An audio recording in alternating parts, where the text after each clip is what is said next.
are the victim of our own success. I saw red chairs, I saw black chairs, I see blue chairs, wandering around. We have used all our chairs at the Institute, but I think it's a good sign that we have such a wonderful audience.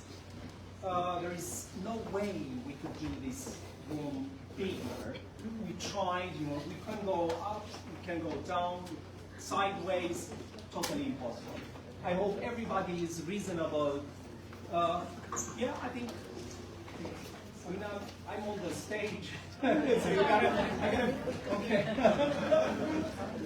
So, good evening, ladies and gentlemen, and welcome at the Romanian Cultural Institute for an evening that is extraordinarily important for us. It has always been, at least it's been since some years ago, it has always been one of the most important evenings in our calendar. The evening when we celebrate, when we commemorate, when we honor the memory of Holocaust Remembrance Day. When we honor this very important day in the world's calendar, and definitely one of the most important days in our calendar here at the Romanian Cultural Institute.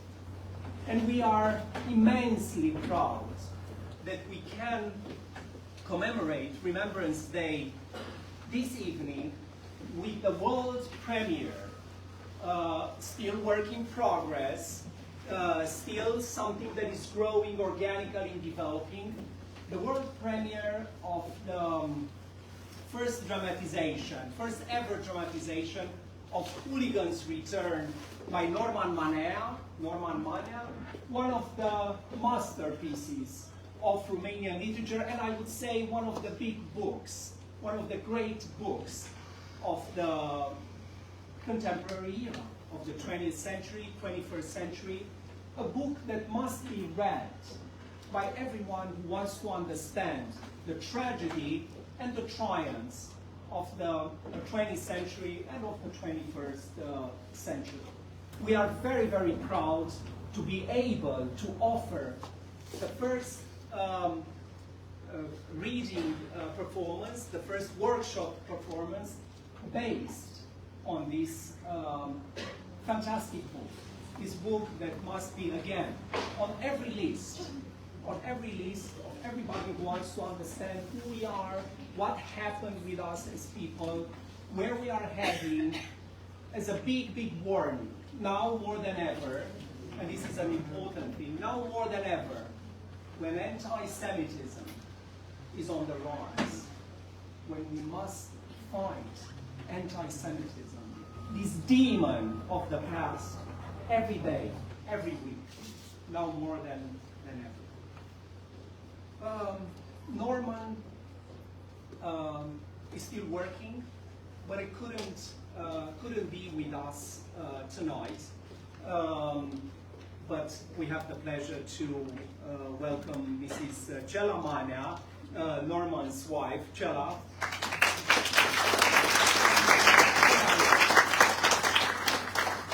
Doesn't like recognitions, but she is definitely not only a wonderful person, but Norman's partner for many decades, and they are truly an item.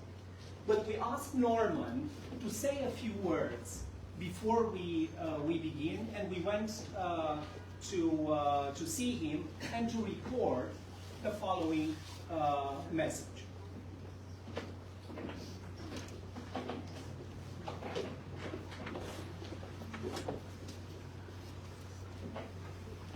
The astonishing rise of anti-Semitism has brought back painful memory of the Holocaust. The nightmares of the camps, the cruelty, the despair, the human suffering, and the noble power of resilience returned with intensity. I lived first hand to two Romanian dictatorships, Nazism and communism, and later the revival of an old nationalism in my country. Anti-Semitism is a component of the national and nationalist ideology which coagulates evil through political and religious manipulation, the use of mass annihilation of a so-called troublesome community designed as hostile to the national interest. The disaster that follows has dire consequences. The Holocaust. When communist ideology became supreme force of influence and governance, it limited any individual choices, especially when classified as a suspect category. The contemporary world is marked by complex ideological diversity which influence the way people interpret reality and interact. Now we found ourselves in a chaos of potentialities, and anti-democratic poison has spread like a virus. People seem to forget their experience. The danger, the failure of the 20th century history, so necessary one today. The appearance and dissemination of anti-Semitic manifestation in today's Romania, as in the world, signals the beginning of a possible future catastrophe.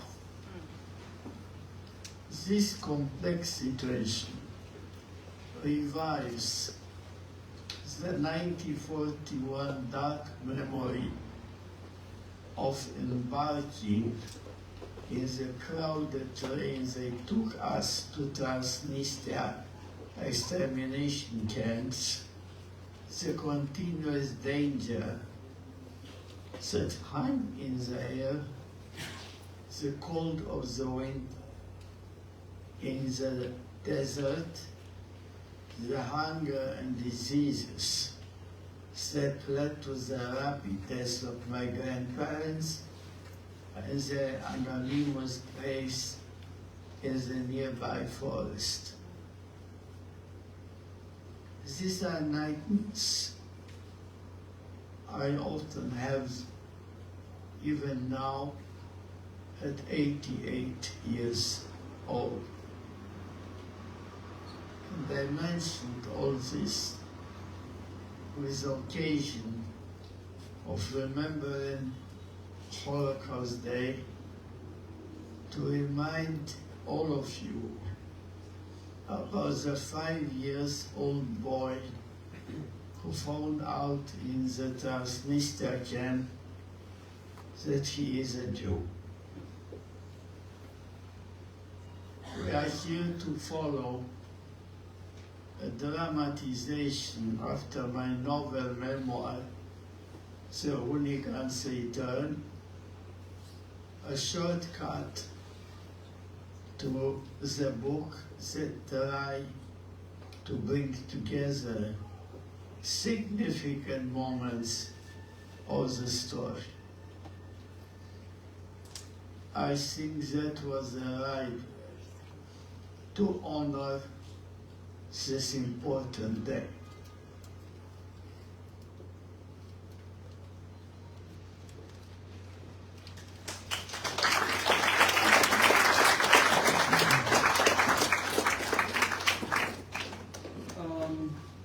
Of course, as I said, this is only a step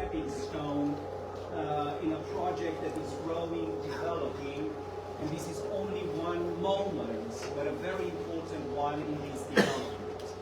But already it's been hard work behind this project, and I like to acknowledge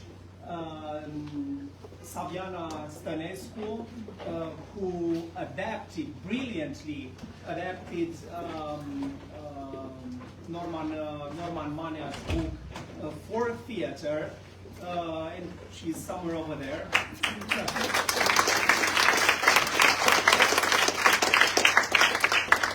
And of course, Edward Einhorn, the wonderful director, the skillful director, put together with these wonderful actors, have made all possible. And let's join me in giving them a round of applause.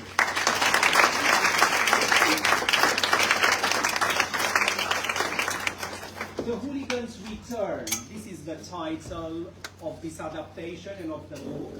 But who is this hooligan? It's about a bully. It's about a violent person that scares people off. No, it was a title that was taken with honor later. A title that was given by the fascists to the Democrats, to the Jews, to the intellectuals who said no to the horror. And it was taken over as a symbol of courage, of speaking truth to power, of using literature and mind and beauty to fight ugliness and evil.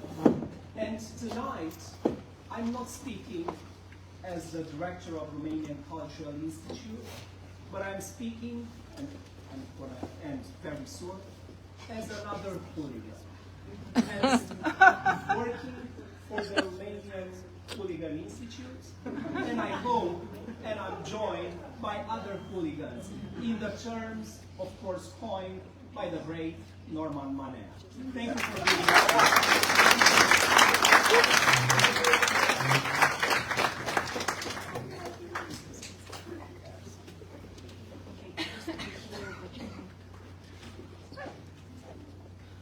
Come on, old traveler, get inside. Oh, you look tired.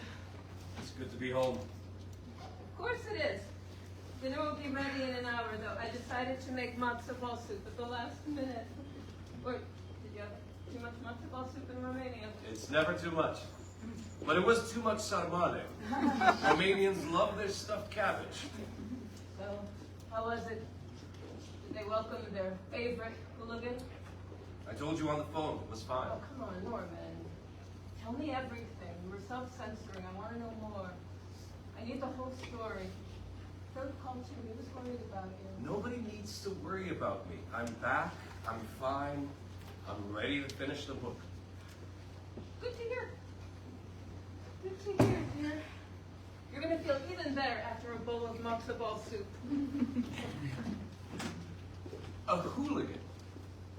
What is a hooligan? A rootless, non-aligned, non-defined vagabond? A man in exile? A rebel? A troublemaker? There is one single productive start in life. Hooliganism, meaning rebellion until death. You've always been a troublemaker. Is the humble cosmopolitan talking to you right now? The hooligan? No, he's a professor. An American professor. Let's go back a few months ago, before I left for the big adventure. February 1997, Upper West Side, Manhattan. I was at Barney Greengrass with my friend, Philip Roth. Have you heard of him? How you doing, kid? What's up? Not much. The social system is stable and the rulers are wise, as our colleague, the Polish poet, says. In paradise, one is better off than anywhere else. Yeah, how are you? Tell me the latest. News from here, not from Warsaw. Well, I'm celebrating 9 years of life in paradise. On March 9th, 1988, I was shipwrecked on the shore of the New World. Children love anniversaries. Barney Greengrasses is the ideal place for such things. It has all the memories of the ghetto and pure cholesterol. Oh, my Yiddish mama. The old world and the old life. Oh, that's true. The temptations of the ghetto are all here. Pickled herring and cream sauce. Filet of schmaltz herring. Very salty.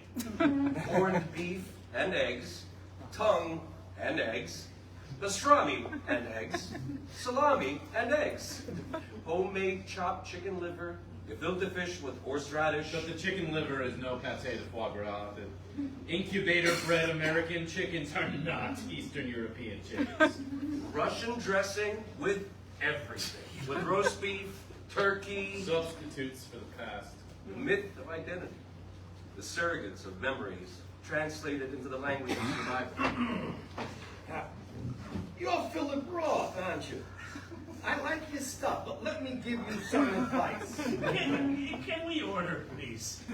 Sure. You don't want to miss the latkes. I'll have the scrambled eggs. With smoked salmon and orange juice. Only the whites, no yolks. And you, my friend? I'll have the same. No latkes?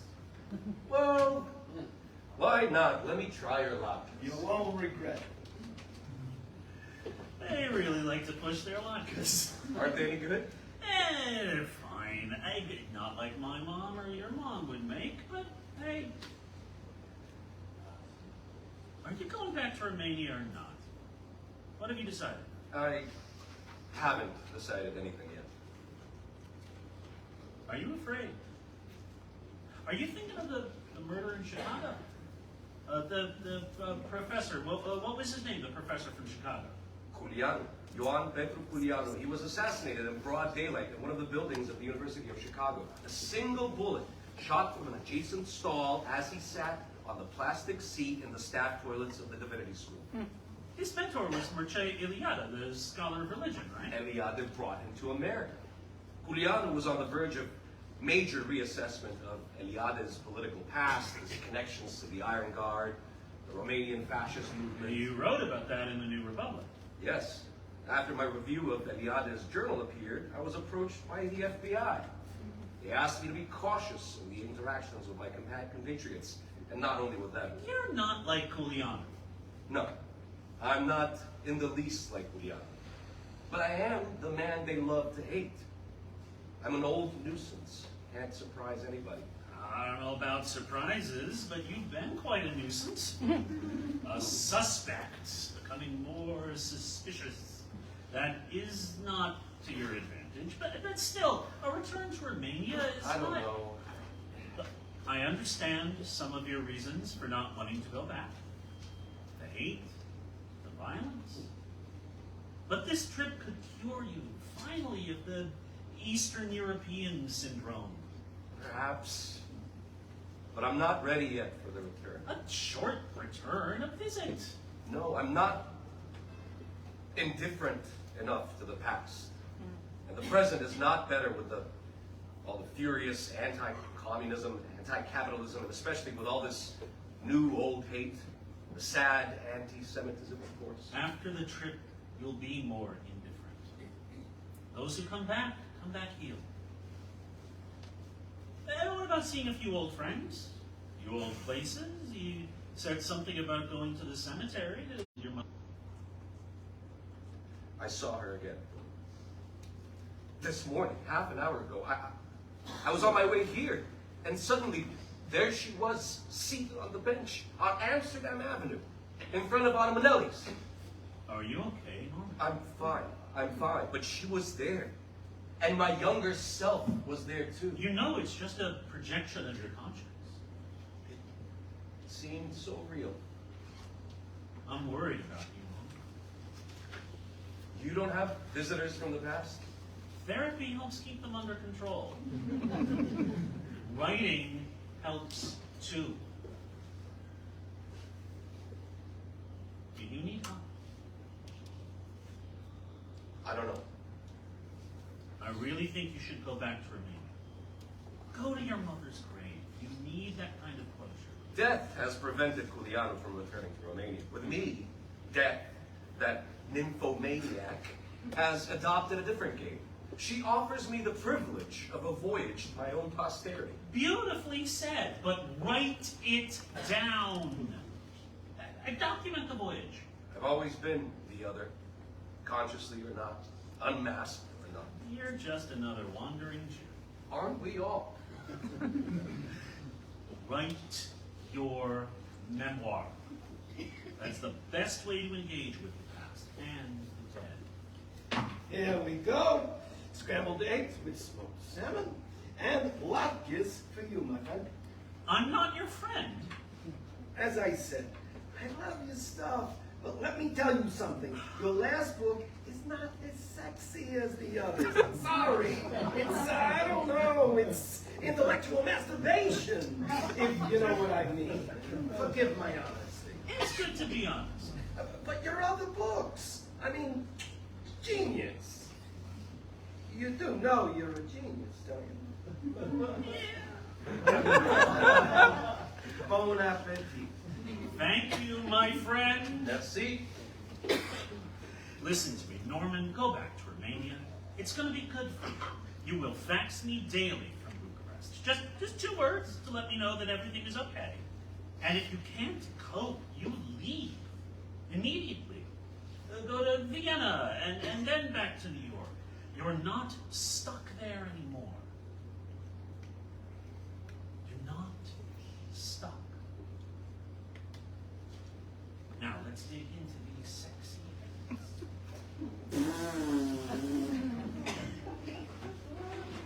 Circus clowns. This is how I see myself and my writer friends as we engage in the skirmishes of daily existence. Leaving socialist Romania behind in 1986 gave birth to a symbol-laden symmetry. My exile, which began at the age of 5 because of a dictator, Hitler, and his ideology, came full circle at the age of 50 because of another dictator, Ceausescu, and an ideology that claimed to be the opposite of its predecessor. Fascism and communism. So different, and yet the same old anti-Semitism.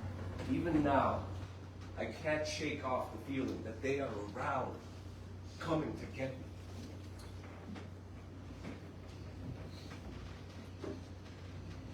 Mother? What are you doing here? Why can't you rest in peace? She can't. Remember our old apartment in Suceava, Bukovina, 1986? Write this down. Of course I remember. How could I ever forget? I'm so glad you came. Didn't you miss your childhood apartment and your old mama? Of course I did, but I was followed, Mom. The guy from Securitate was my shadow on the Bucharest-Suceava train. Ah, you should be careful. I came to tell you that I applied for a writing residency in Germany, but I don't think I'm going to get it. My dear, I want you to promise me that when I die, you'll come back for my funeral, promise. You're not going to die. There's no point talking about it. There is for me. It's important for me. Promise me you'll return for my funeral. If I get the grant for Berlin, I'll stay there for 6 months or a year, whatever the terms of the grant. But I haven't heard from the Germans yet. Who knows? My application may be lying in the assessor's drawer somewhere. I want you to promise me you'll be here for my funeral. Promise me. I cannot promise. This means that you're not going to come. It doesn't mean anything. It means you're not going to die, and it's pointless to talk about it. Nobody knows when and how. Yeah, precisely. Let's have our traditional Bukovinian breakfast, coffee with milk. It's too early in the morning for such heavy conversations. Please, promise me. Promise me. I want you to be here at my funeral. Even if I don't attend the funeral, I'd still be here wherever I was. You must know that. Just remember that. I see. You don't want to promise. I cannot promise, Mother. I can't. It's not important. It is. For me. After my mother's death, she began to visit me in strange, haunting dreams. Suddenly, I feel her presence. The atmosphere would become charged, and I feel a strange and tender embrace. The gentle spirit of the past fluttered its wings over my tired eyelids and forehead. I can't. What happened? Did you have a bad dream? Again? I was suffocating. I could feel my strength draining. Her body swinging desperately above the void. Her thin, pale legs thrashing helplessly in the air. Your mother? Yes. I held tight to her hand, clutching mine. And I could feel the grip loosening with every second that passed. We were slipping together into the abyss. Okay, you're all sweaty. I could not let go. Whimpering, exhausted, I kept slipping inch by inch, deeper and deeper. It was just a nightmare. The fingers of my left hand were already numb, defeated, while my right hand, almost useless, could barely keep its grip. It was over. I was letting go, helplessly, guiltily. It was over. I couldn't resist no longer. I surrendered. That's no. It's just. And as we were falling, I felt a sharp pain in my chest, as if I'd been stabbed repeatedly by a stiletto. Okay, let me get you another set of pajamas. Mother, why don't you rest? In 1945, when the war ended and you were a boy of 9, you were a survivor. But only at the age of 50, in 1986, did you really understand what survival meant. Leaving once again, at this time to the west. But in the meantime, I found a home. Language. An interstitial home. Maybe. You're the one good with words. Survivor. Alien. Extraterritorial. Anti-party. You were dispossessed the first time at the age of 5 because of a dictator and his ideology. A second time at the age of 50 because of another dictator and his opposing ideology. A farce, isn't it? Tragedy. A memory. You're a memory. A ghost. A dream. My conscience. My grandiose country, Dadaland, Romania, which I don't want to forsake, and to which I don't wish to return. Its ineffable charm and its ineffable feces. It's probably not too different from anywhere else, but what happens in other places doesn't really interest me.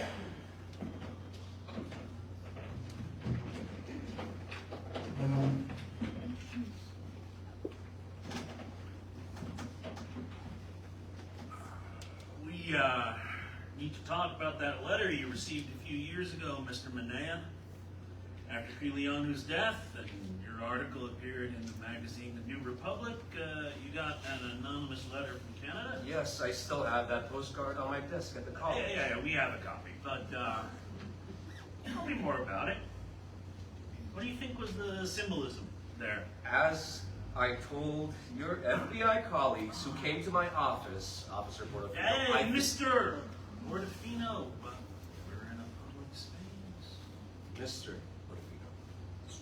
Yes, inside the envelope, I found a picture postcard, a reproduction of Marc Chagall's painting, The Martyr, a Judaic variant of the crucifixion. What do you think it means? Well, instead of being nailed to a cross, the martyr's arms and feet are bound to a stake in the center of a burned-out market town. The mother, the fiddler, the rabbi, and the disciples are in the foreground. And you didn't find any message in the envelope, right? No words? No, just the picture. A young Jewish Christ with beard and side curls. An image that speaks of a pogrom. The Holocaust. Eastern European pogroms with their own terrors, with their own... You've been threatened a few other times in the last years, right? Yes. There was an incident at the college. I received death threats from a Turkish student. But then we learned it was part of an installation she was working on, so it's... Death threats are still death threats. Oh, and there was a swastika painted on a wall not far from my office 2 years ago. We offered you 24-hour protection. You rejected it. Yes, the president of the college asked for protection for me. But you rejected it. I had two FBI agents following me everywhere for 1 year after my article in the New Republic. I just want to live my life like a regular person now. Okay. But you want to go back to Romania. I'm contemplating a visit with Ian, my boss, who got invited to Bucharest. Is Romania safe for you right now? Well, the extremist nationalist weekly Romanian-American, Great Romania, bestows on me various epithets and labels regularly. Traitor, the dwarf from Jerusalem, American agent. I see that as a continuity with past invectives I was honored with before the fall of communism. Anti-party, extraterritorial, cosmopolitan. Those are no jokes, Mr. Manea. You need to be very careful if you go back to Romania. We can't provide protection there. I mean, we can talk. No need to complicate things. Please, I will be fine if I decide to go. I would be with Ian Goldberg, the president of the college. I have Romanian friends there too, and the Jewish community. Okay, but please don't walk alone at any time. I haven't made any decision to go back to Romania yet. But if I go, I will be careful. I understand. The Romanian Communist Party honored artists with privileges and penalties. Writing was a profession legitimated only by membership in the Writers' Union, run and controlled by the party, and a suspect with no job and no income risked being accused of hooliganism, of leading a parasitic life, as socialist legislation termed it. That's Norm, my younger self. The Romanian Norman Manea. Comrade Norman Manea, member of the Writers' Union. I left him at the JFK airport when I arrived in New York. But Norm is still popping up in my life, in my memories, in my writing. I can't exile him into nothingness. It wouldn't be fair. What are you talking about? Of course I'm still in your memory. I am you. You are me. We share a brain. You can't exile me into nothingness. I'm not just Comrade Manea. I'm also the writer and the engineering student in communist Romania. Remember 1954?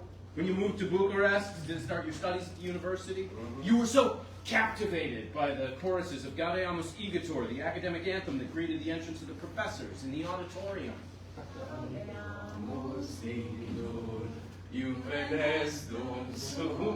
Oh yeah, and a few days later, I was informed that on the basis of my activities and academic achievements in high school, I was nominated to be a member of the executive committee of the Union of Working Youth. You have been nominated. Sorry, but I must decline this honor. I need to devote myself fully to my studies. What? Nobody has ever declined this honor. We must convene the court-martial. If he doesn't want it, let him be. We'll find someone else. How can he not want this extraordinary honor? We need to send him to the political court at Bucharest University Center. Yes, I'm going to file a report, comrade. I will write the report. Comrade Manea, you're starting out your first academic year with a stain on your name. Unfortunately, colleagues, I am not suited for a political role. I lack leadership skills. You can build them. Where there is a will, there's a way. I'm also a writer. A writer needs contemplation, solitude. A writer? Have you read How the Steel Was Tempered by the Soviet author Nikolai Ostrovsky? I'm afraid I haven't. It's about a writer who is both paralyzed and blind. It demonstrates how adversity can strengthen human character. I see. Interesting. I will have to read it. If that blind, paralyzed man could become a writer, you, an able man, can both do your academic studies and write a book, plus serve the Union of Working Youth. What can I say? You can say yes, comrade. We will keep an eye on you to make sure you have enough inspiration. my former classmate, Ostrovsky's admirer, climbed spectacularly to the top. He became the Minister of Foreign Affairs for the new president, Nicolae Ceausescu. He enjoyed the reputation of a literate man, a benevolent man, the understanding husband of a beautiful actress whose amorous adventures were spied upon by Securitate agents. They needed something to blackmail him with if the necessity arrived. Yes, everybody could report on everyone. Who could you trust? Only your close family. Your mother, your father, your wife. Luckily, you left that atmosphere of suspicion and fear in 1988, the year of our freedom. Do you remember the funny moments when I passed all those interviews with the French examiner, the German examiner, and the American examiner? I was the one who passed them back in 1988 in Berlin. When for a moment, I actually contemplated staying in Germany. Sit down, please. Do you prefer to speak German or French? French will be fine. Good, good. Most Romanians speak French, don't they? My Romanian friends in Paris have no trouble adapting it. Oui, French is easy for Romanians. Oui. You seem to be quite well known. Yesterday, reading the form you filled in, the titles of all those books you've written, I was struck by a coincidence. Yes, I was surprised. Imagine seeing your name on the application, the title of your book. I've read your novel, Captives, in the mid-70s, I think. I was taking a course in Romania at the university in Paris. There was much talk in the class about censorship and the coded criticism of the totalitarian system. The Captives Code, I believe it was called. I wasn't aware. I didn't know that my book made it to Paris. It wasn't a subversive message. It Come on, of course it was a subversive message. I can't believe I'm talking with the author of Captives. You should settle in France, not Germany. You must surely know that France is the easiest place for Romania. It is, yes, but... You would make friends very quickly. You could write in French, like so many of your illustrious countrymen. UNESCO, Choran, Istrati, Fondan. You read all of... Of course I have. Here's my card. Call me when you're in Paris. Thank you, but I don't think... my wife has a sister in the U.S. We might settle across the ocean. I see. Well, what can we do? I really love Paris, but... Anyway, good news, my fellow francophone. You completed your interview with the French authorities and could now be referred to the other two Allied powers governing West Berlin. Thank you. Merci. A pleasure to meet you, Mr. Manea. On the day after, there were two more steps to be taken. January 21st, 1988, on that fateful day, the 50-year-old was reborn into the afterlife. Do you speak English? A little. We can speak German then. Is that okay? Well, yes.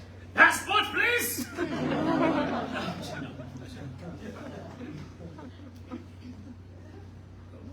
This is not your first trip to the West, I see.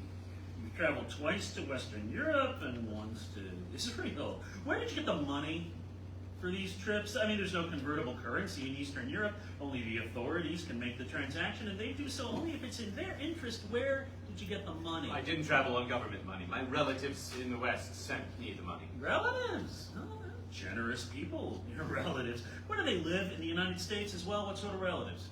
My wife's sister, married for over 10 years to an American.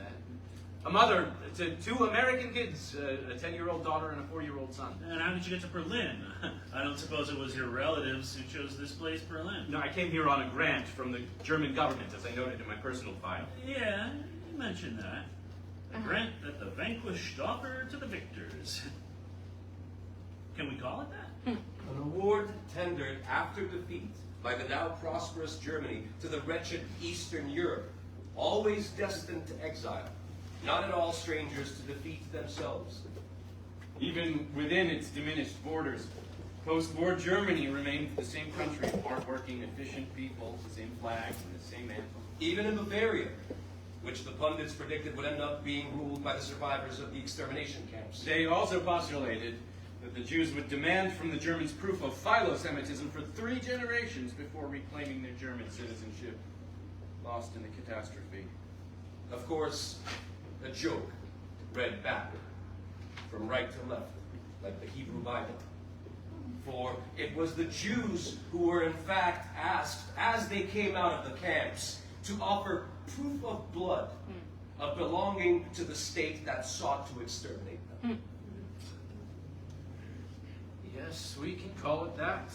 An award offered by the vanquished to the survivors whom they failed to crush. Good luck to you, sir. Best of luck. Thank you. What happens next? An interview with the British? Oh, I signed for the British as well. Tomorrow you have the final interview with the German authorities. First floor, room 202. 9:30 sharp! Before the applicant goes to bed, he says a new prayer. In paradise, one is better off than in whatever country. God is only for those of 100 pneuma. The social system of paradise is stable. The rulers are wise. God is only for those of 100 pneuma. In paradise, one is better off than in whatever country. The road you are taking is going to be long and uncertain.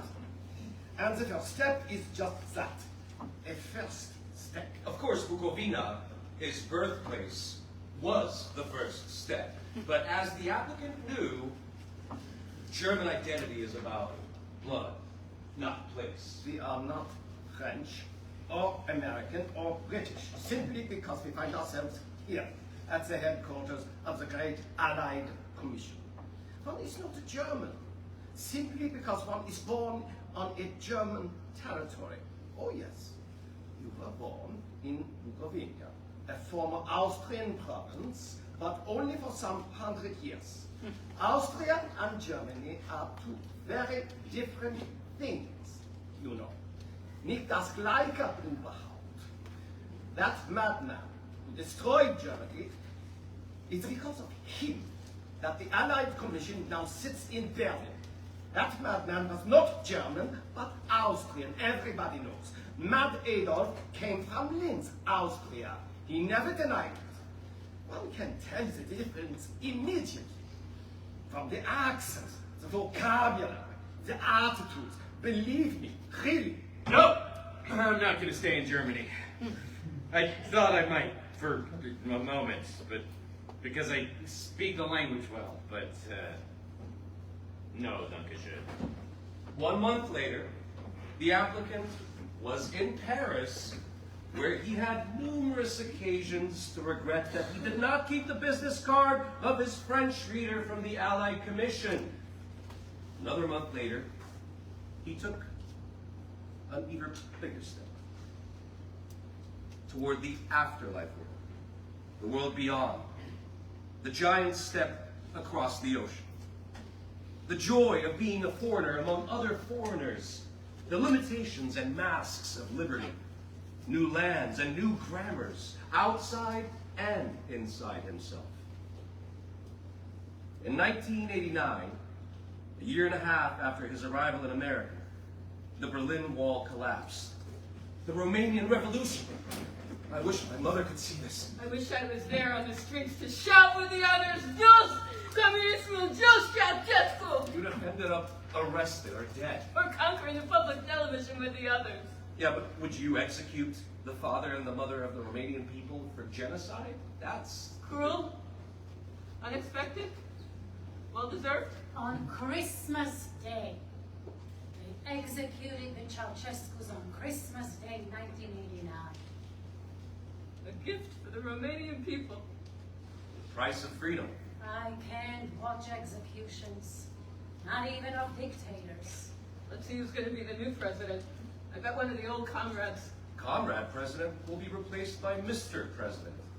New mask, same features. Maybe we can go back to Romania. You should have come to my funeral. I don't know about that. Time to go back. I don't think I can. You haven't fully grown your claws yet. I have, but I cut them regularly as you taught me. What are you talking about? Nails. I'm biting my nails. Let me hear the NBC commentary. The 1989 revolutionaries in Romania, a crowd of hooligans. They changed the communist regime and sent the dictator to his death. Young people, mostly students, bright students, like Eliade at his time. But what about his Jewish friend and colleague, Mihail Sebastian? The Jews isolated him as an enemy. His Christian friends turned legionnaires considered him a Jew and a pariah. Ruthless, exile, and a dissident. Was he the archetypal Jewish hooligan? Are you working on the memoir? Making some notes, yes. Your memoir must start with your parents. 1934, Bukovina, the happy year, the hooligan year. The premarital idyll of the baker's son and the bookseller's daughter lasted from 1933 to 1935. Mrs. Vaslowitz, the Polish dressmaker who catered to all the ladies in Suceava, could barely cope with the orders issuing from the bookseller's household. Elegant and serious, the future bride's knight insisted on escorting her in a different dress to each of the town's charity balls. The slim, nervous brunette that blossomed. Her vivacious black eyes sparkle, the intensity of her face is transfigured by a magic aura whose origins are easy to ascertain. New dresses, shoes, hats, gloves, Face powder, hairdos, lace trimmings. embraces in the carriage and car, visits to Suceava, Falticeni, Botoșani, Even the Genoans. balls, walks in the moonlight, gatherings at the synagogue, And festivities at the home of the future bride's family. cinema and theater and summer gardens, skating rinks and jingling sleigh bells, trips to Bukovina's resorts, Perhaps they even stopped by the bachelor's rooms. the quick pulse of love throbbing with the rhythm of the times. The last idyllic holiday before the catastrophe. 1934. It was still a happy year. We didn't know what was coming. Small events and grand utopian discourses. The clamor of the planet, as heard in Romanian, Yiddish, French, and German newspapers, jostled with workaday noises. The future bride and groom were among those who gathered in my grandfather Avram's bookshop, turning the pages of the day's newspapers and the latest books. Ariel, the rebel cousin, is talking loudly to the people in the bookshop. Grandpa Avram tries to calm him down. Please, Ariel. Mihail Sebastian, the pen name of Joseph Hector. His novel, 2000 Years, is enjoying the succès de scandale in Bucharest. The incendiary anti-Semitic preface is by the Iron Guard ideologue Nae Ionescu. Incredible. This extreme right-wing nationalist is poor Hector's former professor and mentor. And in the introduction, Legionnaire Ionescu claims that his admirer and disciple is not purely and simply a man born in the Danubian area of Brăila, as he declared himself, no, but a Jew from Brăila. Apparently, that fact could not be ignored or overlooked. No, Hector Sebastian and his co-religionists, even if they were atheists or assimilated, could not be considered Romanians. No, Romanians belong to the Eastern Orthodox Church, the Legionnaire Ionescu explained. Oh, as simple as that. A Jew from Brăila. By 1935, Avram's bookshop stocked another volume by Sebastian, How I Became a Hooligan. in which the author pronounced that 1934 was a hooligan year. Why should we care? No. Listen to this. Show me the anti-Semitic law that will eradicate the undeniable fact that I was born on the banks of the Danube and love this land. I'd like to ask Sebastian Hector. So, is it true then that anti-Semitic legislation will not shake your love for your native land? I mean, remember, we Jews have moved continually from one rocky precipice to another, all over the world. We should all roll with laughter at that Joseph Hector Mikhail Sebastian. It's not funny, The dictionaries in your bookshops are wrong. Hector Sebastian didn't use the word hooligan in the English sense, or the same sense used by the Hindus for their spring festival, or the Slavic sense, blasphemer. No, Sebastian uses it as the French troublion. Troublion, or as the Americans put it, troublemaker. Enough, Ariel. You are a troublemaker too. Look, collective death? Whatever he chooses to become, or whether an atheist, converted Jew, even an anti-Semite, Mr. Hector cannot avoid the darkness threatened by the fascist hooligans. No, now while his friends are applauding assault and collective death, what's on the mind of Josele Hector from Reila? Inner adversity. Inner adversity? Yeah, well, I mean, admittedly, we can be excessive and suspicious and agitated, but these ancestral maladies are enough. We don't need new enemies. We got ourselves to cope with. And is anybody asking us whether we prefer the inner adversity of Mr. Sebastian or the adversity of the legionary? Calm down, Ariel. Janetta and Marco are getting married. Let's not bring clouds to their wedding. We need to be vigilant. Very vigilant. All right, this is not the right time for debates on Judas's sufferings. Life, not death, must dominate the stage now. Death, however, is waiting in the wings, preparing its revenge, ready in return to offer its services. July 1936, Bukovina, the time and place of my birth. The air is heavy with the smell of conifers and speeches about Titulescu and Jabotinsky, Hitler, Trotsky, and the Baal Shem Tov. Nothing, however, could be more important than the hypnosis that had suddenly placed a man and a woman at the very center of the world. A sober and lonely young man who had risen through his own efforts from an obscure family of country bakers, and an ardent young woman avidly searching for signs of the destiny that would embrace her panic and her passion, inherited from the neurotic Talmudic scholars and booksellers who were her ancestors. Becoming together bread and book, the essence of life. Paradoxically enough, the premature birth of their only child in July 1936 was no indication of impatience, but rather of reluctance. The unborn refused to be born, refused to activate his innate and acquired contradictions. Has he got fingernails? Does he have fingernails? He remained stuck in the placenta, and this lingering endangered his emergence, which only looked like a birth. A wounding that was dangerous for both mother and child, as they struggled for life day after day. Has he got fingernails? Yes, Dad. Good. He will survive then. Both of you, Shannon. You will both get stronger and stronger every day. He'll need cause to travel through this life. Maybe. But first, he will need you. I was 5 when I was deported to a camp in Transnistria with my entire family. That's when the little boy found out he's a Jew. And his name is Noah, not Norman. At the age of 50, on the eve of the new exile, the relation between self and Jew has become complicated enough. One that could not fail to interest Dr. Freud. How do you become a Jew after the Holocaust? After communism and exile? Are these, by definition, essentially Jewish traumas?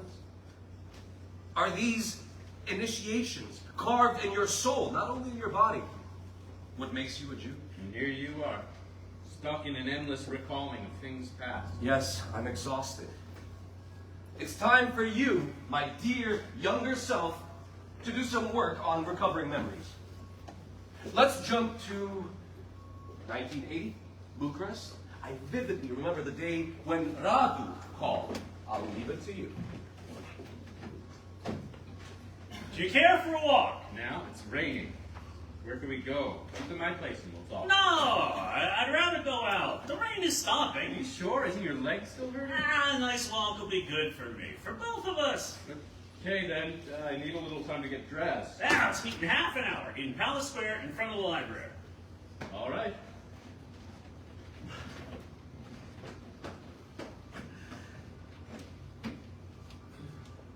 It happened. Finally happened. What happened? We always think it's going to be someone else, our neighbor, the one who falls into the net. Now it's happened. They struck. You mean? There were two of them, a colonel and a captain. The captain took notes. The interrogation lasted about 3 hours. That's why you insisted we walk. Rooms have ears. What did they want? It all had to do with you. They wanted to know everything about you. What do you do?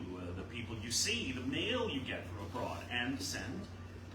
They wanted to know if you have a mistress or Maya has a lover. They inquired about your financial situation, your parents, your mother-in-laws. They asked if you expressed any hostility toward the Supreme Commander and his wife, and of course, whether you intend to emigrate. But you didn't. Did you? You won't believe it, but I finally gave in inside. There was no choice. Why did you sign? You'll only get rid of them in your coffin. And probably not even then. But you held out for another hour. They would have given up. This is no longer Stalin's time. They would have left you alone. They threatened me. You are a public employee. You have a duty to help us. In other words, you could lose your mediocre job. Your bread is at stake. Your life and that of your old ailing parents. Knew you'd understand.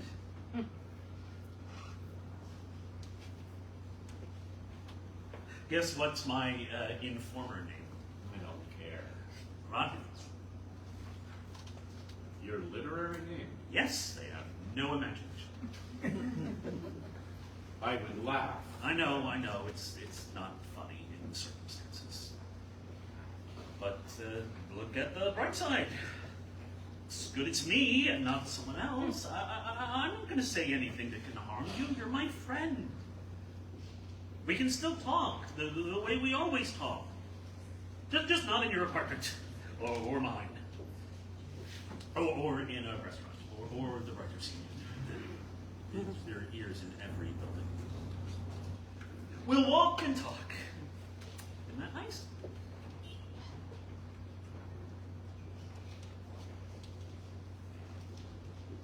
What did you tell them about me, Comrade Radu? Comrade Norman Manea is an honest man, uninterested in politics, withdrawn, melancholy. He enjoys books and solitude. I guess I do. You know what, I better go now. Maya is waiting for me.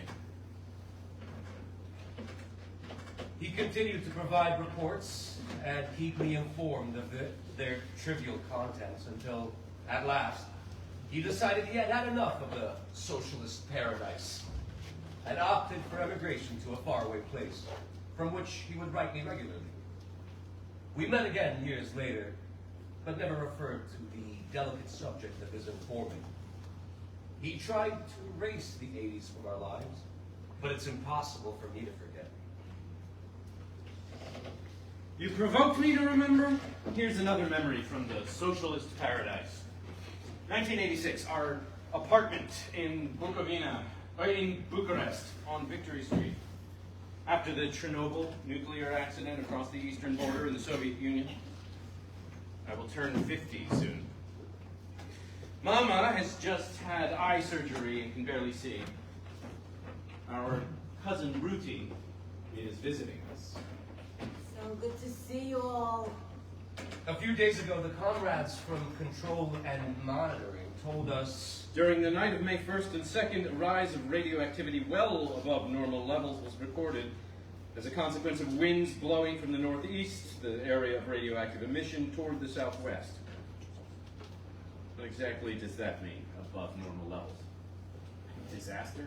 The Russians have announced that radioactive pollution affected only the territory in the USSR. But Radio Free Europe, broadcasting to the unfree Europe, announced yesterday that the American embassy in Bucharest took its own measurements. But if they haven't sent their staff back to California, it means that everything really is okay after all. Who knows? However, this afternoon it is not Chernobyl that claims the attention of the three people in the room, myself, my mother, and Ruti, my cousin. I was recording my mother's stories for posterity. Or maybe just for me, for my novels, for my memoir. It's family lore. We need it to keep going. Ruti was deported with us in Transnistria. She was 3, I was 5. My father would carry her on his shoulders and drag me by the hand. That's how we walked all those kilometers, not knowing what would wait for us at the end of the road. It's strange how horrific things can become family anecdotes after years and years. It's the brain's self-preservation mechanism. It's survival. Plus, both Ruti and I were small kids at that time. Uncle Marco carried me on his shoulders for days. Marco became orphaned when he was very young. His father died in 45. He had 9 children. My grandfather, your great-grandfather, had 10 children. And your grandfather, did you know him? No, he was before my time. Shayna. That's what they called me. For the record, Shayna comes from Schön, Shane in Yiddish. Beautiful. Well, that's what they say. Tell us more about Avram, your father. When he was 17, he started his first newspaper business. He became the second biggest distributor of newspapers in the country. He was decorated by Stelian Popescu, the director of the magazine Universul. Wasn't that a right-wing newspaper? Of course, and anti-Semitic too. Still, they decorated him a Jew. He did business with schools, 10% commission on the sale of textbooks. In return, the schools made sure that all their textbooks and stationery carried our stamp. Libreria Nostra, our bookstore. Yes, our bookstore. Quite a socialist name, no? It was our families, not the states. Big difference. Well, yes, an essential difference. Before the war, we were accused of being capitalist exploiters, sucking people's blood. Then we were accused of bringing in communism, the gravedigger of capitalism. You worked in the bookstore, didn't you? My mornings started at 7 a.m. Black coffee and nothing else until 5 or 6 in the afternoon. My father walked 13 kilometers every day. If it weren't for the deportation, he would have lived to a ripe old age. He was healthy, fit. Did he pay you? Pay me, his own daughter. I was his favorite daughter. I had everything I needed. He wouldn't have refused me nothing. I worked hard, of course. I was always a fast worker. And the baby, your son, were you fast with that too? You arrived before 8 months. I was almost dead when I gave birth. The doctor kept vigil by my bed from Wednesday until the following Sunday morning. He didn't know how to help. He thought I was lost. As for the baby, no hope. The baby will be stillborn. That's what they were saying. And then after you were born, nobody believed you would survive. They put you in an incubator. Only my father, Avram, remained optimistic. Has he got nails? They still live. He was right. They would have come in handy at any age, a sign of life. What about Uncle Marco, your husband, the baby's father? How did he win you? That's another story. A long, lovely story. I was waiting for the bus at home in Paticce. Suddenly, this smartly dressed young man appeared with a folding stool. A folding stool. The bus was always overcrowded. He placed his stool next to me. We talked. The following Saturday, I got a picture postcard from him to Miss Janetta Braunstein, bookseller deluxe. After that, Marco and I went to all the balls. He could afford all those balls on an accountant's salary? Of course, on his salary, he had a good income in the factory. And who made your dresses? Mrs. Waslowitz, the Polish lady. The same Mrs. Waslowitz I knew 10, 20 years ago? She must be 200 years old by now. She's 90, but still goes to church every Sunday, I'm told. Every Sunday, summer or winter, rain or shine. She made your dresses under the King, and under the Green Legionnaires, and under the Red Stalinists. What did she say when you disappeared in 1941?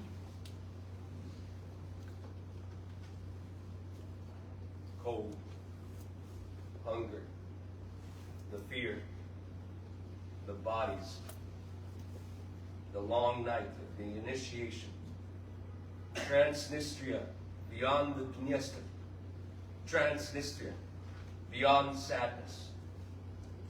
Maria, the orphan girl we raised, Noah's nanny, she was clinging to us at the station. She wanted to get on the train with us, wouldn't let go of us. No, let me go with them. Take me too. They're my family. They're not your family. Let me go with them. My little prince needs me. Look, stay away from me, you brute. Everybody in. Everybody in line. Everybody in. I'm not leaving them. I am armored in my own fear, diminished, constrained. I am alone, lost, as though I am not tied to the arms and mouths and legs of all others. We were shoved into the car from behind. We huddled together ever closer until the car was sealed. The train and mortuary procession moved into the dark belly of the night. Maria was beating with her fists against the wooden slots of our bed, begging to be allowed to go with us. Maria, my good fairy, her cries growing weaker. Crazy woman. How stupid can you be to want to join these hooligans? At the frontier by the Dniester at Ataki, they let us out of the train. It was a freight train for transporting cattle. We were one on top of the other like sardines. Dozens of people piled on top of each other on the cold, damp floor of the cattle car. Bundles of personal belongings, whispers, moans, prayers, silence, the smell of urine, feces, sweat, and death. I remember things too. The bayonets, the dead, the river, the bridge. At Ataki, the plunder began. Screams, beatings, gunshots. I am now all poor wretched me back then. Then I was brave. Mister, my parents were left behind at Ataki. I'll give you 500 lei. Please bring them here. Please. Shut up! Walk! Please, mister, they are old. They can't walk. Move away! Please, bring my parents here. You have parents too. Stop Please, clinging to me or... Please take the money and please bring my parents here. 500 more. I'll go back for your folks for 1,000 lei. But I also want that jar of Nivea cream, the one you're hiding in your pocket. Come on, take it out. Do you have more? I have one jar of Nivea. I'll give it to you. What are you waiting for? Take it out. It's my wife's birthday today. And the other 500 lei? You want to mess with me, you dirty hooligan? Wait here. Don't move. How come you had maybe a cream with you? I did. One of God's little jokes. I had squeezed 2 jars of Nivea into the knapsack and 1 into the pocket. They were small and round, I remember them. Yes, I gave him the jar of Nivea and he brought my parents. We took them with us and they stayed with us until they passed. They died after 3 months. We buried them in the forest. My first encounter with the death of a loved one. When my father was dying, Frau Dr. Hellman told me she had a small bottle of medicine that might help Desjardins drops for the heart. She asked for 1,000 lei. Trading with death in the camp. Yes, everyone did. I gave her the 1,000 lei. Dr. Weissman from Dorovoy said it was useless, it was too late. You'd better buy clothes or food for the children with that money. But I had to do everything, anything. My father couldn't even swallow the drops at that stage. You were a fighter to the bitter end. And how? When they pushed us onto that train, we woke up at night to the sound of abuse, bayonets in our ribs. Marco saw that his shirt was swarming with lice. This is no life. This is not a life worth living. If we resist, if we survive, you'll have your clean shirt again. It's no longer worth living. It's not worth it. Do it for me, for Noah, for us. It is worth living. It is.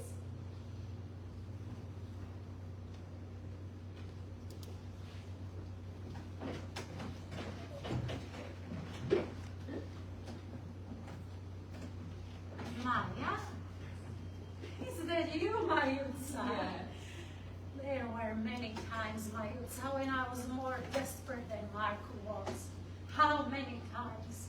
I would cling to anything. I would walk 8 kilometers in winter, dressed in sackcloth. I worked the whole week for a few potatoes, a loaf of bread, and some beans.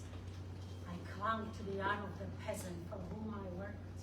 Memories invading us. I see the strength of my mother again and again. How?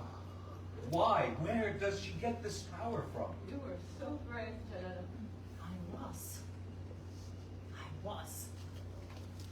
When the Russians liberated us in 1944, I clung to Yosel, our rabbi, begging him to perform a miracle and save Marco.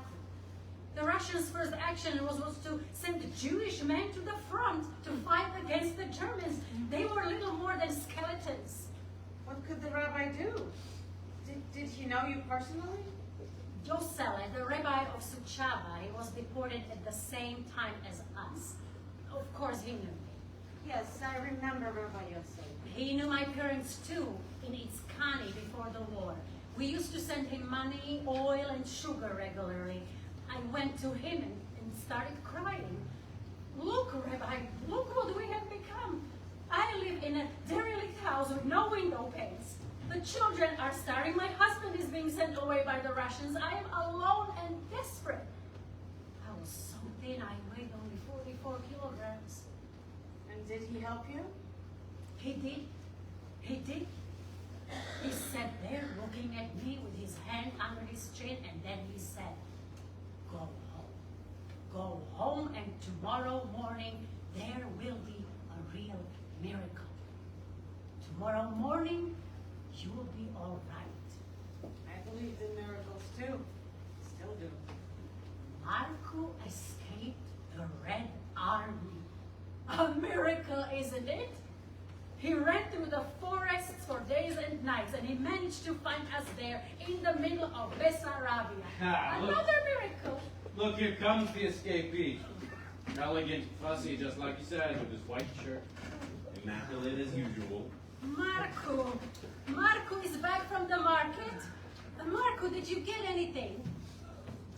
What could he get? Do you think he can bring you lilacs and roses as he did in the old days? I bought a newspaper and there was a truck unloading nice golden apples. Oh, great job, Marco. Well, let's make sure we wash them well. The radioactivity. Oh, now look on the front page of Skondea. An announcement from the Commission for the Control and Monitoring of the Environment. On the 6th of May, reduced radioactivity levels were recorded in most affected areas, including the municipality of Bucharest. Here, here, pollution is decreasing.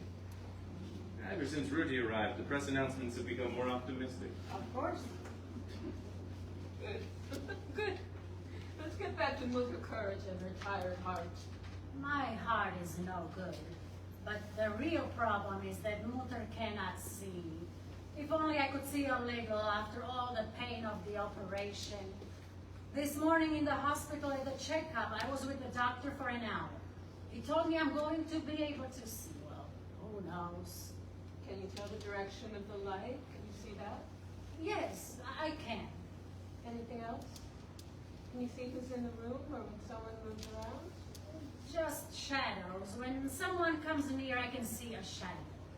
Now, as you talk with me, I can just make out your shadow. I wanted to see Ruti. That's why I pressed her to come. Ruti, where are you? I am here, on your left. I wanted to see you one more time. I was planning to come visit anyway. I can't see you, Ruti, but at least I can feel your presence. You trigger so many memories in me. Marco, where are you? I'm here. Good, good. Stay here. And that shadow looks like Maria. I haven't seen her in years. Do you remember, Marco, when we got deported? Maria tried to squeeze herself into the cattle car. It was so dirty, crammed with bodies and packages. But she didn't give up and managed to reach us a few months later. She had money. She wanted to open a tobacco shop next to the camp. Of course they wouldn't let her. Maria was so young and pretty, gorgeous girl. My father found her sick and dirty in a ditch when she was 11. She was a part of the family ever since.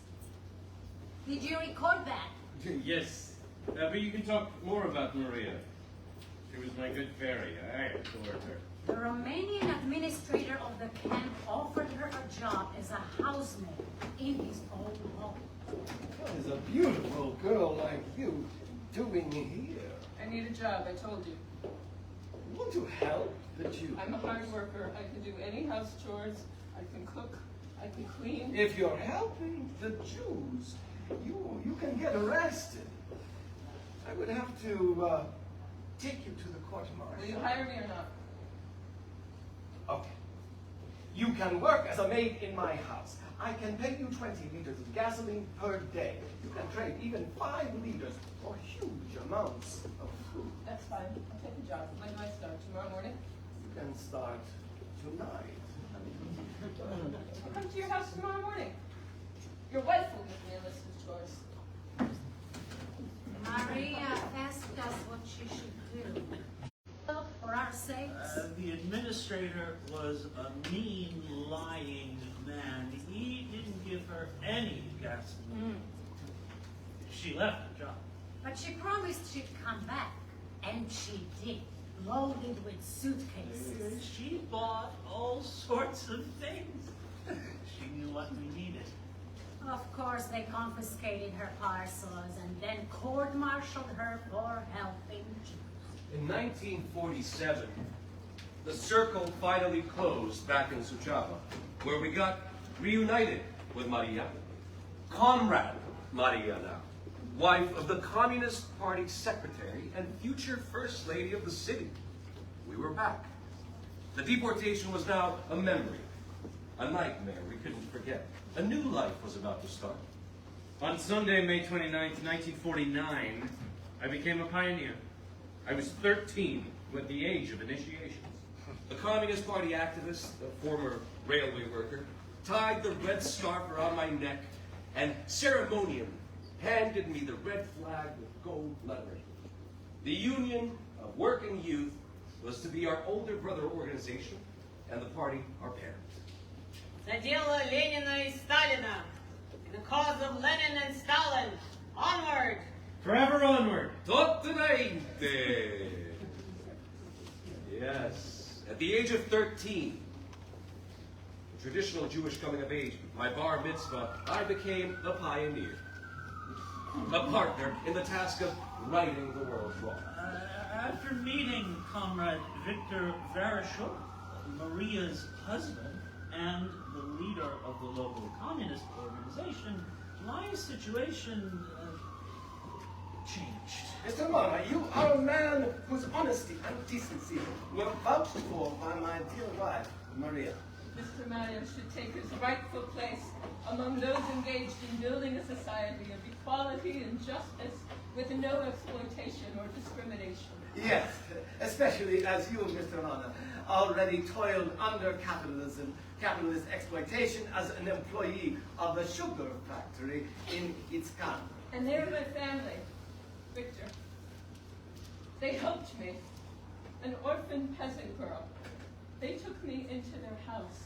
They sat me at their dinner table. I owe them my life. And, Mr. Manea, I assume you still bear, you still bear in mind the racial discrimination your family suffered as deportees in the camps of Transnistria. I will never forget that. So, it's time for you to join the Communist Party. I'm not really a political person. It's the right thing to do. We must become partners in the task of building a new society, righting the old world's wrongs. The communists had executed Marshal Antonescu, Hitler's ally, and were gradually gaining power with the support of the Red Army, which freed us from the camps, saving our lives. Should his honesty and common sense have prevailed to keep my father out of the clutches of the communists? By an irony of history, Maria had returned in a new incarnation to our family's life. And face to face with the city's leading communists, Mr. Manea tried to maintain his old reticence toward politics and politicians, but eventually he had no choice but to succumb to the pressure and become Comrade Manea.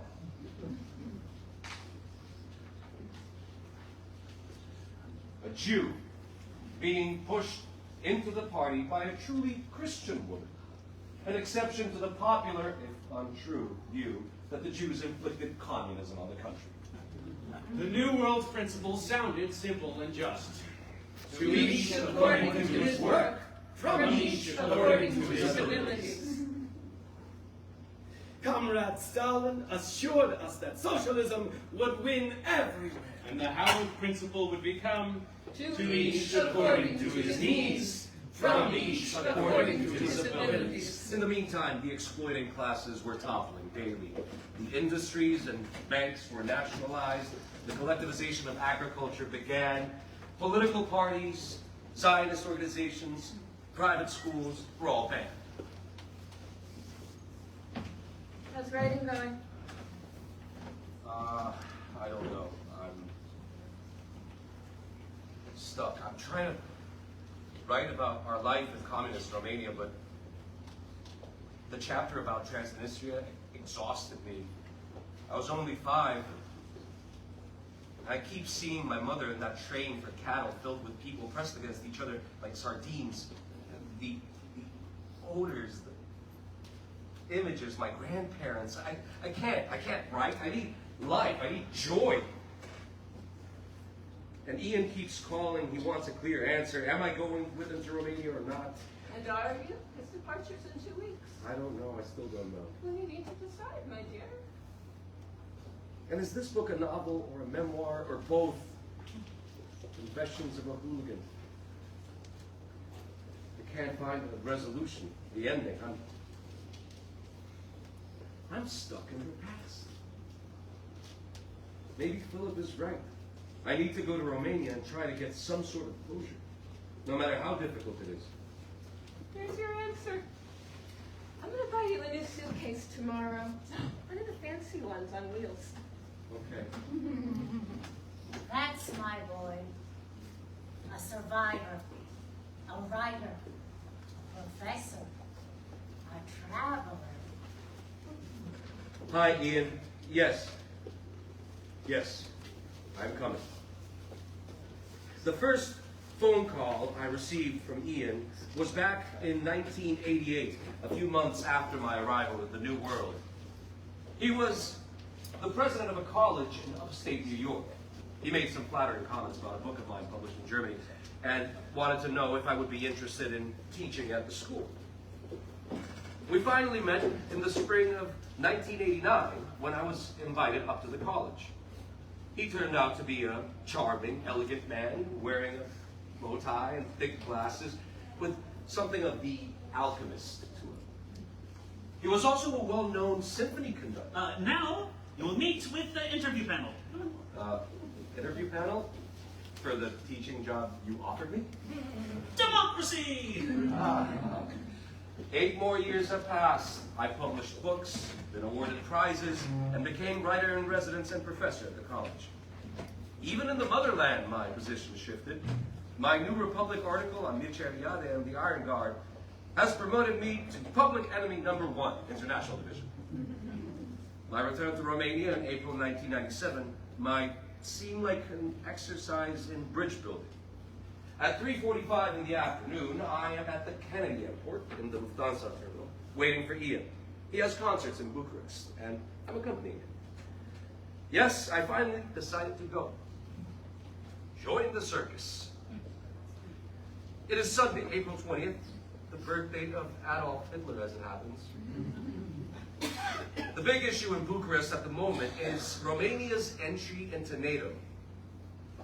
You might be asked to give your opinion on a TV talk show. Me? I'm not from the Pentagon or the State Department. You're an American, that's all that matters.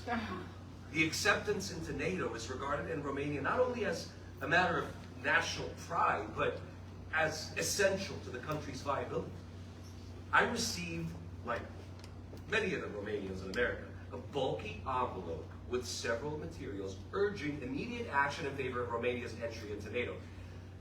Today, not tomorrow, not the day after tomorrow, right to the White House. Please send a copy of your letter to the presidential palace in Bucharest so that we know who our real friends are. They're making lists with Romanian Americans who have done their patriotic duty in this regard. Well, you're bringing an American with you out of patriotic duty. Are you accompanying me, or is it I accompanying you? Does it matter? We're at the airport. We're going to my motherland. Germans call it fatherland. Oh, another hot topic in Bucharest is Mihail Sebastian's journal, 1935-1944. You might be asked to comment on that too on TV talk shows. I will need to be briefed on that. His journal describes life under fascism, exposes the pro-Nazi sympathies and anti-Semitism of some Romanian intellectuals. Oh, Romanian counterpart to Victor Klemper's I Will Bear Witness, which documents the life of a Jew in wartime Nazi Dresden. Sure, I could tell anecdotes about the other Klemperer, the conductor Otto. You could say something about anti-Semitism. You know, I would have never accepted the Romanian invitation unless you were willing to go too. Your return to Romania will finally separate you from your old life. Yeah. This possession should not be deplored. It is preparation for the final dispossession. I'd rather not think about it. Or what we represent as a pair. What do you mean? Well, the classical pair. Augustus the Fool and the White Clown. Who are they? The White Clown is the boss, the master, the authority, the American if you will. Augustus the Fool is the pariah, the loser, the one who always gets kicked in the ass to the audience's delight. Augustus the Fool is the exile, who will serve as a guide to the foreign maestro, reciprocating the affection which with which the American welcomed him in the circus of the New World. In the American circus, as you put it, the exile represents the victim. In the Eastern European circus, the clown returning from America is a victor, a star. Oh, I wonder if the old Securitate still has their eavesdropping devices at hotels.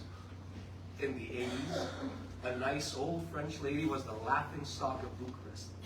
Poor Cherie.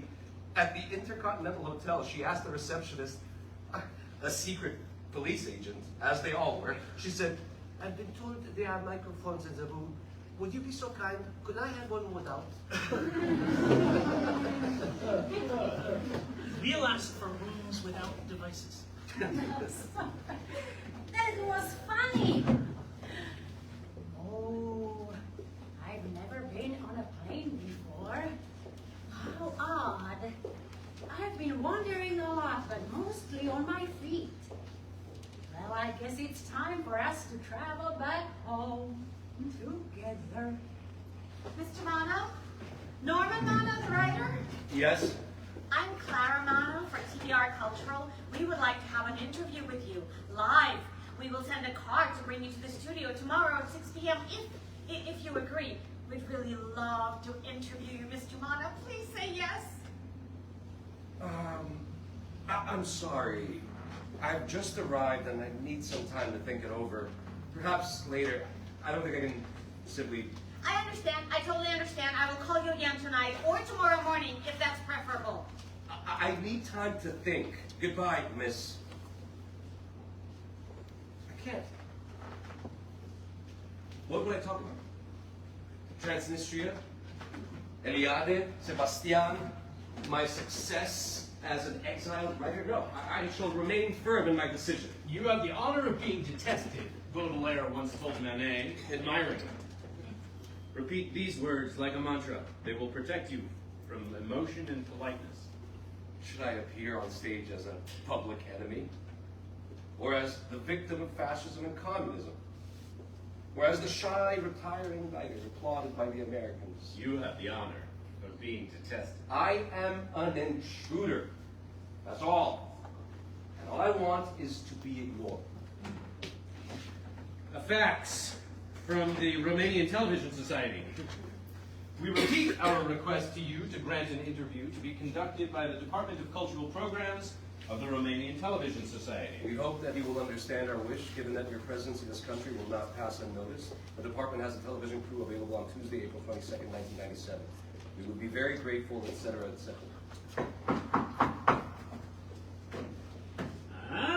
Radu!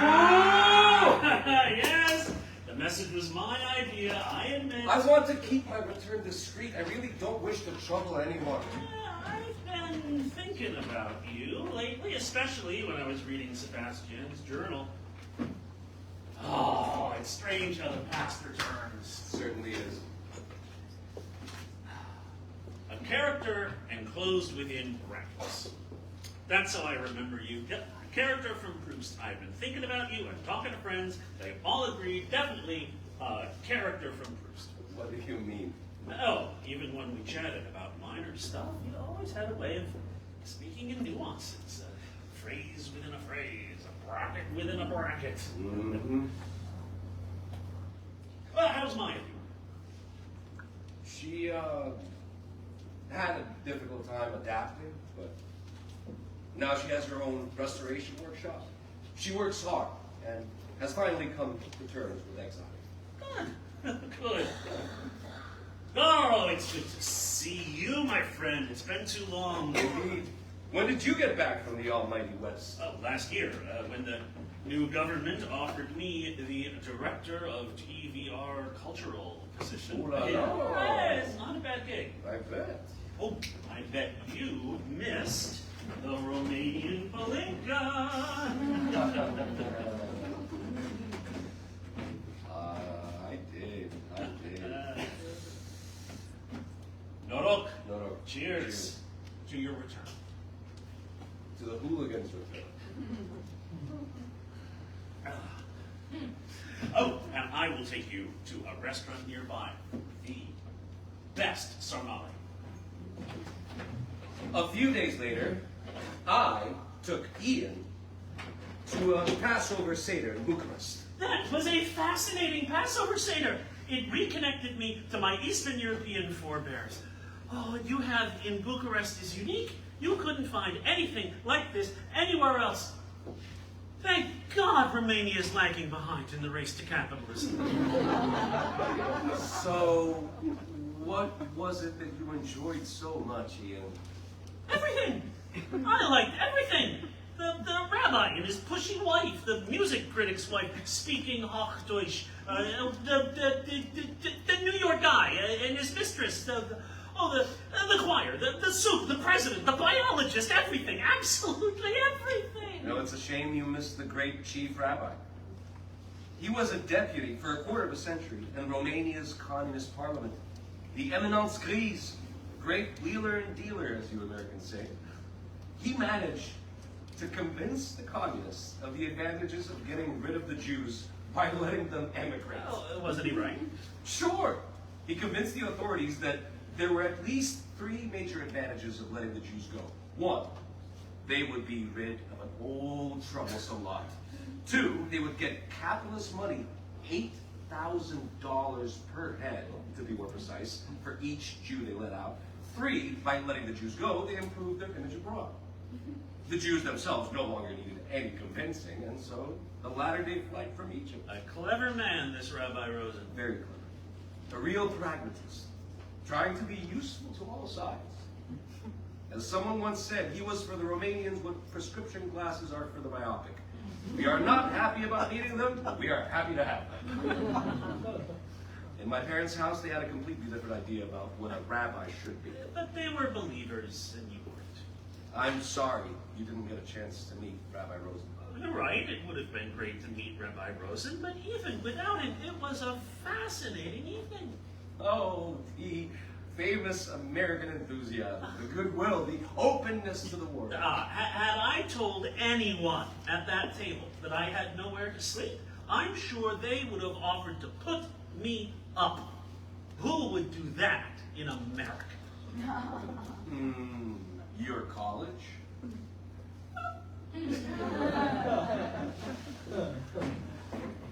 The secretary of the Jewish community in Suceava, an old friend of my parents, assured me on the phone that even though the cemetery is closed because of the Passover holiday, an exception will be made for me. Since you've come all the way from America, we will make an exception. Jewish law allows for exceptional situations. Looking somewhat shrunken since I last saw him, but wearing the same hat and the same winter coat. The secretary was waiting for me, as arranged, in front of the Tarom travel agency. We got into his car.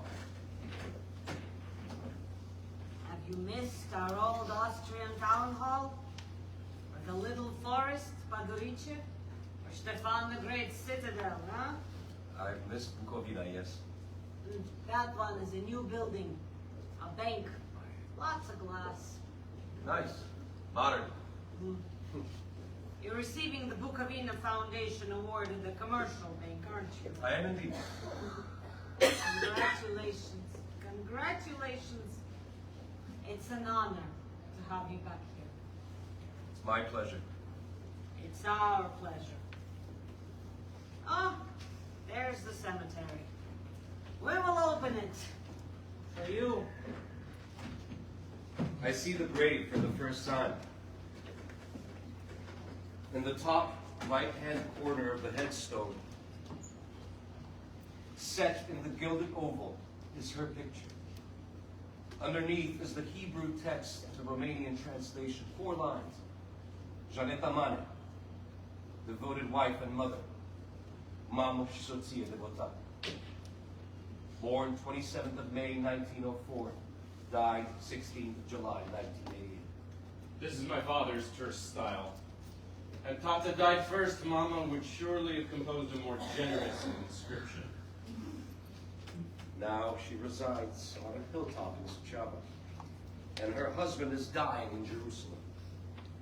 A grave for his son awaits him in the non-denominational cemetery at the college, where Hannah Arendt and her husband Hans Blücher Both also escapees from the nightmares of 20th century Europe lie buried. I want you to promise me that if I die and you're not here, you'll come back for my funeral. I'm sorry, Mom. I did not promise, fearing the binding burden of promises. Nor do I have anyone left to make promises to. The God who gave birth to Augustus the Fool was a woman. I could not bear her adoring love and her crushing anxieties, and now there is nothing I can replace them with.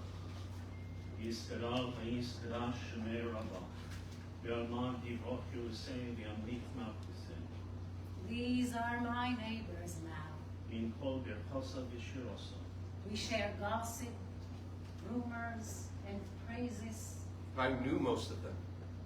David Strominger, Max Steinberg, Ego Saldinger, Frederica Lechner, Gerson Mihailovich, Lazar Nerovich, Jakob Kaufmann, Abraham Isaac Heidelberg, Rachel Schiller, Mitzi Wagner, David Herzlovich, Leo Görer, Lea Dermer, Leo Ginsberg, Sumen Chubotaro, Lazar Rauch, Josef Lippmann. This is an ideal home for you now, isn't it? Peace, trees, good neighbors. It is. It is. This idyllic hilltop in Bukovina should bring rest at last to my anxious, neurotic God. One day before we say goodbye, she stopped her laments and requests. You're right. We must not think of what lies ahead. Nobody can predict anything, and at this age, nothing really matters anymore. I might be old and ailing and feeble, but even at this point, I would be happy to leave Romania anytime you want me to. Don't forget. It was not to be. She stayed behind among her own kin, but far from the dearest. I forgive you for not promising, for not coming back. I came back, Mother. I'm here. And as I told you many times, it doesn't matter where I am. Wherever I am, I am here too. I know, my sweet Noah, I know. You're here. You're here. You've always been here. With me. Yes. But you are also there. Your home is there. Home is where you feel most yourself. Home is where you feel loved and respected. Home is where you feel at peace with the world.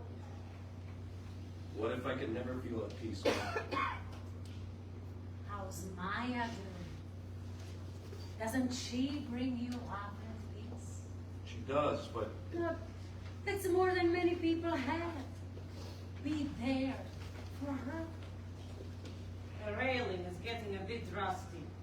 Should be cleaned and repainted. Oh, the gravestone too, it's chipped. Should be repaired. sure, I'll leave some money with the caretaker. I'm glad I was the first to die. Without Marco, I'd have been a burden to you. I was difficult, not easy to live with, always nervous, prone to exaggeration. It would have been too hard on me. It doesn't matter now. I miss You and Maya look after Father. He's not like me. He would never ask for anything. He's silent, unsociable, you know him. He's remote and fragile, easy to hurt. Don't worry, Mother. Destiny has looked after him. He's well taken care of. Oh, it's good he's well taken care of. Do memories still bother him? Does he feel lonely? Tell me. The way you put it in writing. It's a beautiful paragraph. The widower was extricated from his native land and sent to the Holy Land. Recently, he was transferred to the desert of Alzheimer's disease. Father, freed at last from solitude, is now, without any thoughts or worries, in the tender care of a young German seeking to redeem his country's honor. Oi. Words. You've always been good with words. Goodbye, my dear. Take care. Go home. Goodbye, Mother. Rest in peace. Rest in power. I don't know about resting. My father opened a bookshop, you know. So many books to read. So many. At last, 9 years too late, I finally showed up for my mother's funeral. and my motherland's too. Mr. Manea, we are so happy to have you here. What memories do you have of Saviana? What is your purpose of your visit? Are you pleased with the award you just received? I came to visit my mother's grave. I wasn't here when she died. I didn't attend her funeral. I'm sure you missed her very much. Someone you love is someone whose absence in the space he or she previously filled is greater than their presence there. Beautifully said. But please tell us more about your local history. Why did you leave Bukovina? Why did you leave home? In 1941, I left Bukovina for the first time involuntarily. You know, the deportation of the Jewish people to the labor camps in Transnistria. Oh. Let's talk about your literary work and your exile. How does a writer living in exile judge the cultural life in Romania today? Do you think the Writers' Union has a chance of surviving in the new context of free press? There is indeed an extraordinary effervescence of free press in Romania today. Many books of real value are being published, especially in translation. And I hope that the young writers of today and tomorrow will change the landscape of literary life for the better, whether they are part of the Writers' Union or not. You are the most widely translated Romanian writer in the world. How do you explain your success in the West? I started out as a writer when I was 30 years old in 1966, during the period of liberalization. Over the next 20 years, until I left Romania in 1986, while many official writers were traveling and being translated, I did not have much contact with other countries. But I don't think I should be the one who explains my present success. Just look at the reviews published in Europe and America. Can we consider that the crisis of exile is now behind you? In an interview you gave in 1990, you said, "Leaving has been a shock, as have the events of 1989, and also the death of my mother, who was my last and deepest contact with my country." Have you recovered for good from the illness of not writing? May I ask, have you started writing a new novel? To write a novel requires commitment, stability, and concentration. It marks an extended confrontation with yourself. I already have a lot of notes for a future novel, but currently I am working on something else. The second part of a book of memoirs, Confessions of a Hooligan. Basically, it's an analysis of my relationship with Romania. Good luck and inspiration for writing your memoir, Mr. Manea. Can't wait to read the book. Don't give an interview to that man over there. The guy over there, the red in the corner. He's an extremist from Romanian-American. He's banned from press conferences. I don't know how he got here. Come with me, I'll get you out to the back door. Well, he's not going to physically attack me, right? We don't want to find out. I wanted to know if you're safely back yet.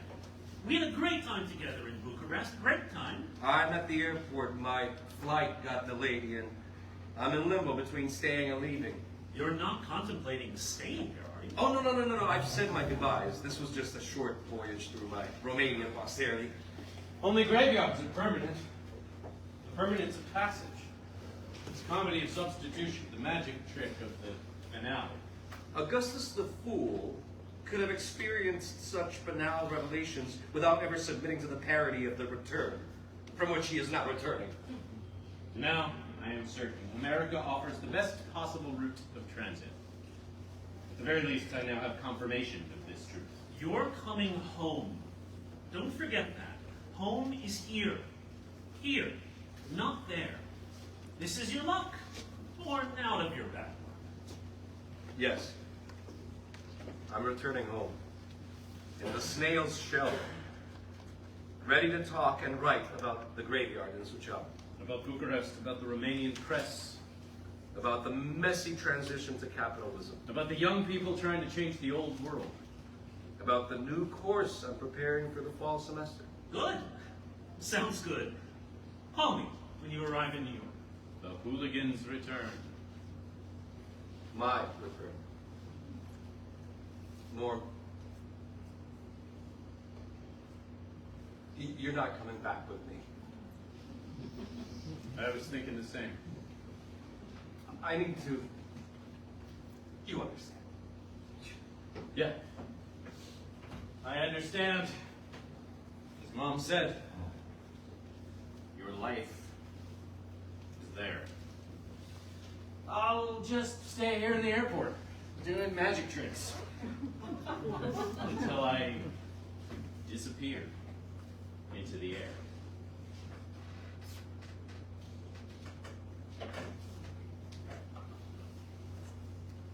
I will soon arrive home. The Upper West Side of Manhattan. Going back, moving forward. Another departure. Another arrival.